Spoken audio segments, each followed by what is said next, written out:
Kejaksaan Tinggi Kejati Sumatera Selatan Sumsel telah melakukan langkah nyata dalam mengusut dugaan korupsi terkait penerbitan surat penguasaan hak SPH izin perkebunan di Kabupaten Musirawas.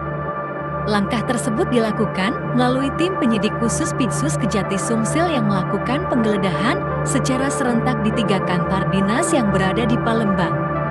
Menurut keterangan resmi dari Kasih Penyuluhan Hukum dan Hubungan Masyarakat Penkung Kejati Sumsel, Fanny Yulia Ikasari, penggeledahan dilakukan pada hari Jumat, 15 Maret tahun 2024 di 3 kantor dinas yang menjadi fokus penyelidikan.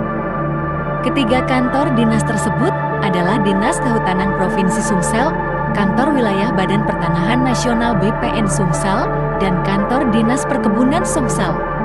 Fanny menjelaskan bahwa dalam penggeledahan ini, sejumlah dokumen dan surat-surat resmi telah disita yang diduga memiliki keterkaitan dengan perkara korupsi SPH yang tengah diselidiki.